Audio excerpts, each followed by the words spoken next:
Schrodinger wave equation के ऊपर हमने डिफरेंट टाइप के ग्राफ थे वो देख लिए थे। ग्राफ किस किस टाइप के होंगे, उनके अंदर क्या हो सकता है, और उनका जो ग्राफ का आइडिया था वो सारा हमने देख लिया था कि कहाँ पे नोड बनेगा, एस ऑर्बिटल है तो कहाँ से शुरू होगा, पी ऑर्बिटल का ग्राफ कैसा होगा, ये सारी बातें थी। अब हम थोड़ा ये देखें, जो श्रोडिंगर वेव इक्वेशन होती है, मैंने पिछले बार भी आपको बताया था कि उसके दो पार्ट होते हैं श्रोडिंगर वेव इक्वेशन के। एक बोलते हैं उसको रेडियल पार्ट, वो आपको बताता है इलेक्ट्रॉन न्यूक्लियस से कितनी दूरी पे है, इलेक्ट्रॉन न्यूक्लियस से कितनी दूरी पे है। और दूसरा जो पार्ट होता है उसको बोलते हैं एंगुलर पार्ट, वो बताएगा वो किस एंगल पे है, जेड एक्सिस से किस एंगल पे है, आपका एक्स एक्सिस से किस एंगल पे है। तो ये दो पार्ट होते हैं, एक उसका एंगुलर पार्ट बोलते हैं और एक पार्ट को हम उसको रेडियल पार्ट बोलते हैं। तो रेडियल पार्ट का क्या काम है, रेडियल पार्ट आपको सिर्फ और सिर्फ आपका जो साई है वो आपका R, theta and phi. R radial part है, यहाँ पे थीटा एंगल बता रहा है, इलेक्ट्रॉन जिस पॉइंट पे है वो जेड एक्सिस से क्या एंगल बनाए हुए हैं, और जो फाई है वो एक्स वाई प्लेन के हिसाब से उसका जो एंगल है उसके बारे में बताएगा। ठीक है, और जो इसके फंक्शन हमें कैसे हो, देखिए मैं आपको रेडियल के बारे में एक बार थोड़ा आइडिया बता देता हूँ। रेडियल फंक्शन कैसा होगा, radial function for S orbital, S orbital के लिए कैसा होता है। तुमने ग्राफ देखा होगा, डिस्टेंस के साथ डिक्रीज हो रहा था। इसकी हम बात करते हैं, ये जो आपका पार्ट होगा, ठीक है, तो ये बेसिकली एक्सपोनेंशियल पार्ट होता है, ई की पावर में जाएगा। ठीक है, ई की पावर में जाएगा, और किस तरीके का होगा ये देखिए, आपको 1s का बता दो। 1s हमने ग्राफ देखा था, किस तरीके का ग्राफ था, साई था और यहाँ पे आपका डिस्टेंस था जीरो पे। जब आर की वैल्यू जीरो थी तब इसकी वैल्यू जीरो नहीं थी, बहुत हाई पॉइंट पे इस तरीके से आया था। तो कोई ऐसा ग्राफ होगा, आपको चार फंक्शन दे दिए जाएंगे साई के कि 1s के लिए कौन सा है। तो आप देखोगे जब भी एस ऑर्बिटल की बात करेगा, जब भी वो एस ऑर्बिटल की बात करेगा तो सबसे पहले आर की वैल्यू जीरो पुट करके देखना, क्या वो जीरो आ रहा है। यदि वो जीरो आ रहा है तो पी, डी और एफ हो सकता, वो एस नहीं हो सकता। जिसमें मैं 1s के लिए आपको ऑर्बिटल के लिए रेडियल वेव फंक्शन के बारे में बात करूँ। रेडियल वेव फंक्शन जो होगा वो आपका 2 बाई ए नोट की पावर 3/2 ई की power minus r by a naught. A naught होता है बोहर रेडियस को बोलते हैं, 0.529 एंगस्ट्रॉम। ये आपको याद नहीं करना है, पहली बात होगी। ये कैसे पता चला मेरे को, ये एस का है, मैंने आर की जगह वैल्यू पुट की 0। ठीक है, 2 बाई ए नोट की पावर 3/2, ये 9 नहीं है, ए नोट है, ई की पावर माइनस 0, किसी की पावर 0 1 हो जाता है, 2 की पावर ए नोट बाई 3, मतलब आर इज इक्वल टू 0 पे आपका जो साई है वो नॉन जीरो है। तो गारंटेड है वो एस ऑर्बिटल का। जो आपको लाइन दे रखी है वो किसकी है, 101%। आपको किसकी है वो लाइन, आप बता दोगे एस की है। ये एक पहली चीज है जो यहाँ से पता चलती है। आपको फंक्शन निकालना नहीं आएगा, कोई नहीं बोलेगा कि ये फंक्शन का डेरिवेशन करके दिखाइए, फंक्शन कहाँ से आया है, ये कोई नहीं पूछता है। बस आपसे पूछता है तो ये कि ये जो ग्राफ है वो किसके लिए है। ठीक है, दूसरी बात, ये कैसे पता चला ये 1s का है, ये कैसे कह सकते हैं 2s का नहीं। ये ग्राफ देखिए कहीं भी जीरो हो सकता है, ये ग्राफ कहीं भी जीरो नहीं है, किसी भी पॉइंट पे जीरो नहीं है। इसका मतलब इसके अंदर रेडियल नोड कितना आ रहा है, रेडियल नोड 0 आ रहा है। यहाँ से पता चला s का है, यहाँ से पता चला रेडियल नोड क्या है, 0 है। साई की वैल्यू 0 होगी उतना ही नोड है, उसमें साई की वैल्यू आप देखोगे सिर्फ इनफाइनाइट पे 0 होगी। आर की वैल्यू आप पुट करोगे इनफाइनाइट, तभी आपका साई 0 आएगा। इसका मतलब इसमें कोई भी रेडियल नोड नहीं है। कोई भी आपको ऑर्बिटल बोल दूं, मान लिया मैं NS ऑर्बिटल था, एस कहाँ से पता चल गया, यहाँ से। रेडियल नोड कैसे निकालोगे, रेडियल नोड निकालोगे n minus L 0 minus 1, n minus 1, तो n माइनस 1 तो कितना है, 0 है, तो n की वैल्यू क्या है 1। तो यहाँ से आप बताओगे ये क्या है, 1s है। और भी ग्राफ आपको दिखाता हूँ। तो इक्वेशन जो है आपको इक्वेशन फिर मैं बोल रहा हूँ, याद नहीं करना। जैसे एक ये इक्वेशन आ जाए, आपको बोलेगा कि radial wave function of electron for hydrogen atom is 1/2 a naught की power 3/2 2 minus r by a naught e की power minus r upon 2a naught. बोलेगा कि ऑर्बिटल बताइए कौन सा है। सबसे पहला काम होता है r की वैल्यू 0 पुट करो। ये सही है, इसको मैंने इस फॉर्म में लिखा हुआ है। r की वैल्यू 0 पुट कीजिए। अपने r की वैल्यू 0 पुट की 2√2 a नोट, वही बोहर वाला 2 minus 0 divide by a naught e की power minus 0 divide by 2 a naught is equal to 1/2√2 a naught की पावर 3/2। 2 माइनस 0 0, किसी की पावर 0 1, किसी की पावर 0 होती है तो क्या हो जाता है 1 हो जाएगा, किसी की पावर भी 0 हो जाए 1। अब ये देखिए, ये फंक्शन, ये जो आपके इक्वेशन दे रखी थी वो आपको क्या बता रही है। ये इक्वेशन आपको एक बात जरूर बता देगी कि 0 पे जब डिस्टेंस की मैं बात करूँगा न्यूक्लियस की, वहाँ पे ये ग्राफ नॉन जीरो है, मतलब r इज इक्वल टू 0 है तो साई नॉन जीरो है। किसके लिए वैलिड है, ओनली फॉर s, ये s ऑर्बिटल, ठीक है। s में तो बहुत सारे s हो सकते हैं, 1s 2s 3s 4s, कौन सा s है ये निकालना है।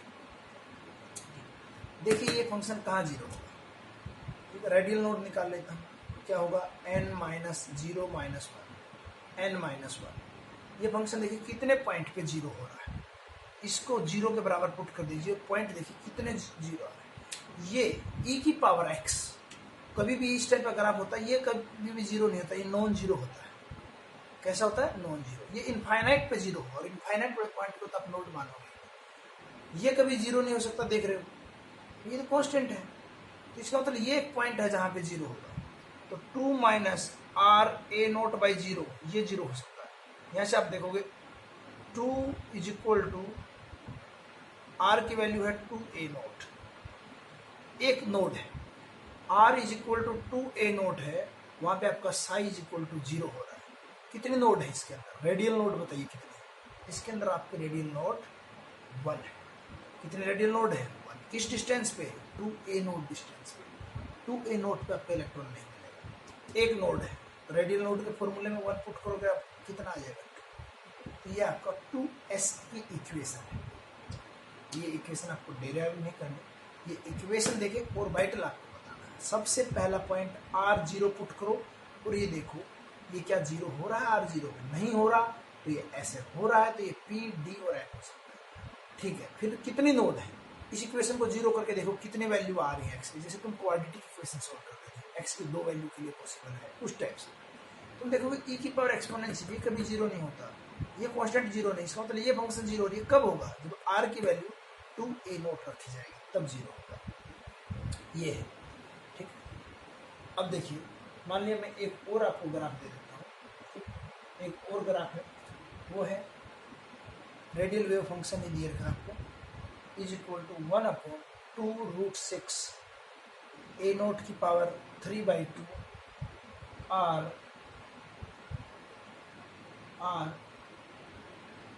a नोट ब्रैकेट के अंदर r by a naught into e की power minus r/2 a naught. सबसे पहले r is equal to 0 put करो, r is equal to 0 put किया 2√6 a नोट की power 3/2 0 divide by something e की power minus 0 मतलब 0 a नोट, 0 से किसी को मल्टीप्लाई करोगे तो ये 0 होगा, तो ये आपका s नहीं है।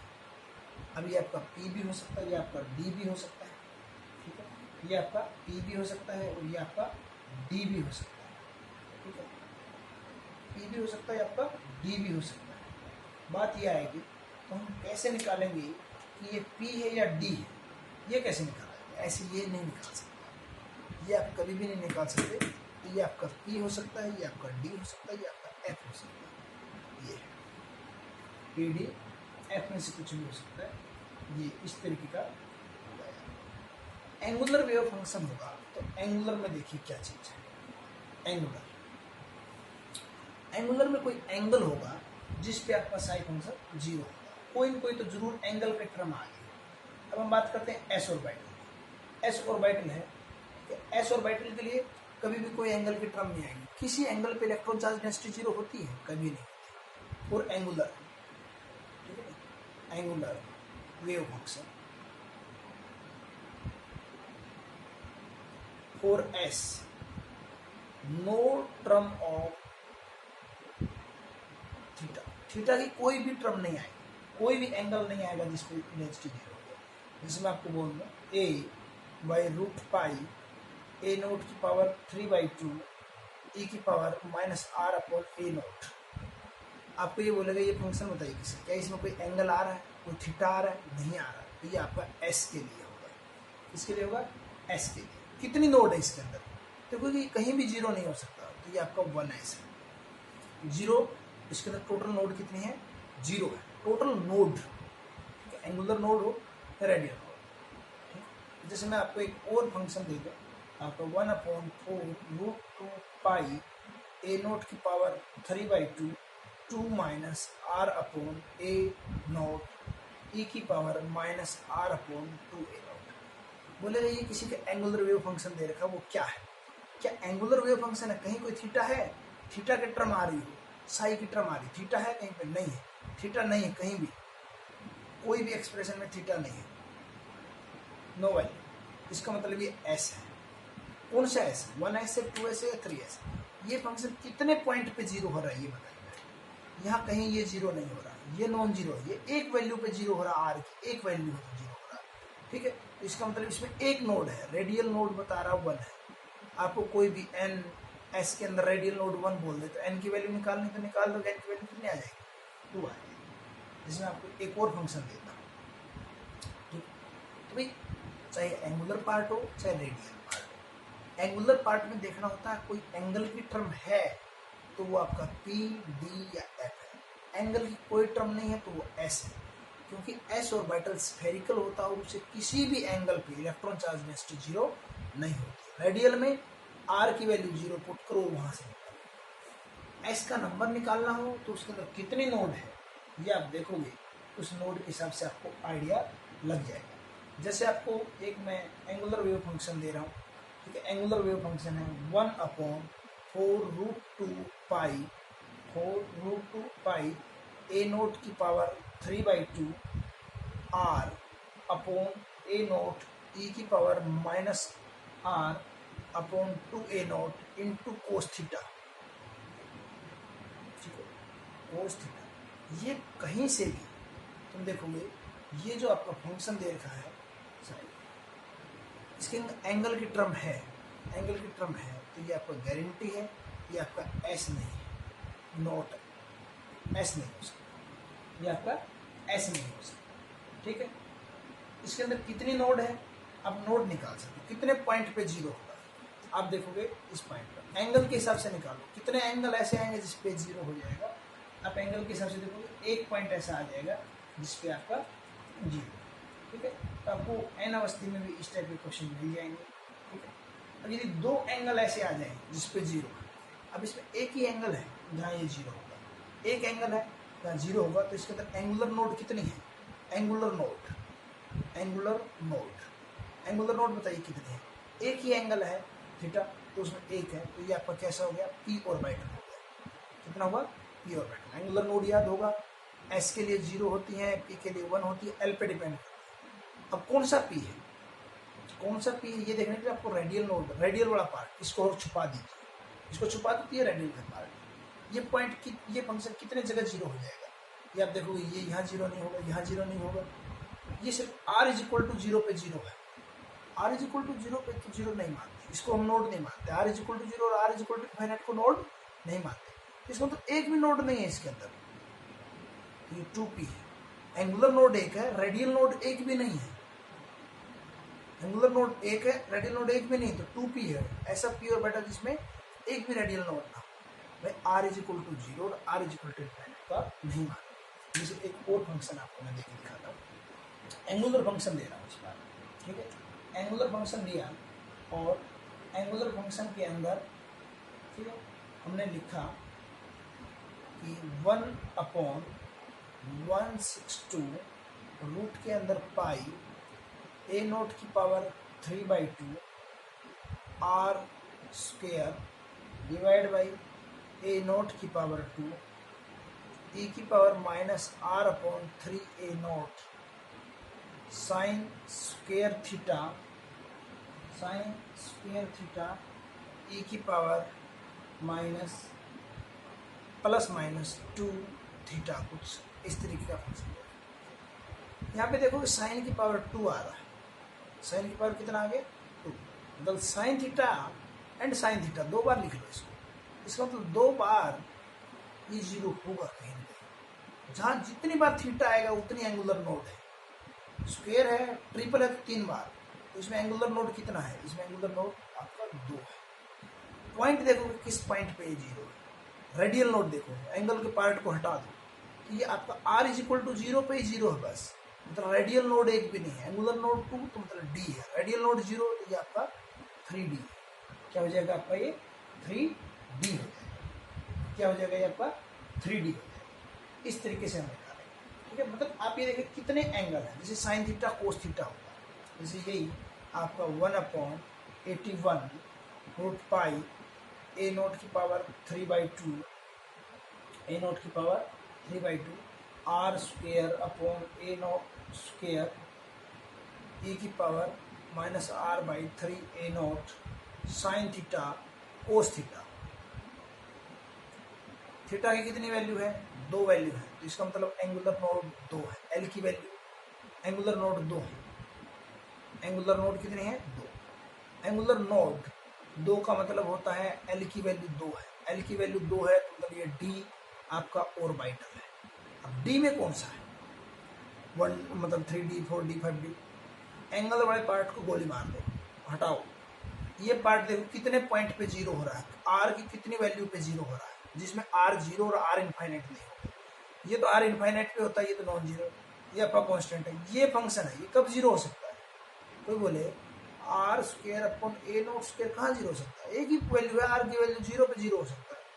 आर जीरो और आर इनफाइनाइट को अब नोड नहीं मानते हैं, नोड नहीं मानते हैं, ग्राफ में भी सिखाएंगे। इसका मतलब एक भी नहीं है, रेडियल नोड नहीं है, तो आपका ये 3D आ गया। डी है, डी में रेडियल नोड नहीं है मतलब 3D आ गया। थीटा का कितनी वैल्यू है, कितने, थीटा का एक भी नहीं है तो एंगुलर नोड 0, एल की वैल्यू 0। एक थीटा का फंक्शन है तो आपका पी है, पी में कौन सा पी होगा, वो आप थीटा वाले एक्सप्रेशन को हटा के यहाँ से रेडियल नोड निकालें। थीटा जैसे थीटा का स्क्वायर है, या साइन थीटा कोस थीटा है, ठीक है। मतलब थीटा का कितनी वैल्यू आ रही है, थीटा की स्क्वायर का मतलब 2 वैल्यू होगी, साइन थीटा 2 आ रही है तो एल की वैल्यू 2। आप इस तरीके से ये एक्सप्रेशन निकालो, ठीक है। तो आपको बताया ये आपका एंगुलर नोड, इसका क्या मीनिंग होता है। थोड़ा और बताता हूँ, जैसे कि हमने पढ़ा था पी एक्स, ये था पी वाई आपका ये है, एंड पी जेड आपका ये है। ये एक्स एक्सिस पे मान लिया, वाई एक्सिस पे है, ये जेड एक्सिस पे। चलो मैं इसको ऐसा बना देता हूँ, किसी बच्चे को दिक्कत ना आए। जेड भी जेड एक्सिस, इसके अंदर एंगुलर नोड कितने हैं, ए डॉट है, एंगुलर नोड बताइए कितने। सभी बच्चे बताएंगे इसमें एक है, इसमें एक है और जेड एक्सिस। तो वो कौन सी प्लेन है, एंगुलर नोड का मतलब क्या था, नोडल प्लेन, नोडल प्लेन। इसके अंदर कोई तो एक प्लेन होगी, तो x axis, y axis and z axis ये है। इसके अंदर आपका देखोगे एक्स एक्सिस पे सिर्फ इलेक्ट्रॉन है, इस पे है सिर्फ एक्स एक्सिस पे। कौन सी जो प्लेन है, तो नोडल प्लेन की बात करो, नोडल प्लेन, इसमें आप देखोगे नोडल जो प्लेन है वो आपका वाई जेड है। एक्स एक्सिस में तो इलेक्ट्रॉन है ही, तो कौन सी प्लेन में, वाई जेड। इसमें किस में होंगे, आप देखोगे जेड एक्स, और जो पी जेड होता है, पी जेड में एक्स वाई प्लेन में इलेक्ट्रॉन नहीं होता, सिर्फ जेड एक्सिस में, सिर्फ जेड एक्सिस पे होता है। तो प्लेन कितनी होंगी, एक नोडल प्लेन होंगे, एंगुलर नोड मतलब नोडल प्लेन। उस प्लेन का आप नाम भी बता सकते, उस प्लेन का नाम भी बता सकते हो, इस तरीके से निकाल। इसी तरीके से एस में कोई पूछे तो एस में तो कोई होती ही नहीं, डी में पूछ सकता है कोई, भाई d x square minus y square है, ठीक है, d x square minus y square आपका ये है इस टाइप। तो इसमें दो मॉडल प्लेन होती है, एक यहाँ से निकलेगी और इसको सिमेट्रिक बनाऊंगा, एक यहाँ से निकलेगी, दो हो गए, ठीक है। जैसे डी एक्स वाई के अंदर तुम निकाल के देखना कौन सी दो प्लेन होंगे उसके अंदर, वो दो तो आप कहाँ से फॉर्मूले से निकले। तो ये श्रोडिंगर वेव इक्वेशन को थोड़ा हमने डिटेल में पढ़ा। क्या श्रोडिंगर वेव इक्वेशन में आपको वेव निकालने आ जाएगी? नहीं आएगी। आपको नोड निकालना आ सकता है, कितने नोड हैं, आप वो फंक्शन देखिए, कितने रेडियल नोड निकालने हैं तो कितनी जगह है, कितनी डिस्टेंस है, आर की कितनी वैल्यू पे जीरो हो रहा है। आपको एंगुलर नोड निकालना है तो एंगल की कितनी टर्म है, कोई टर्म नहीं है तो एंगुलर नोड जीरो।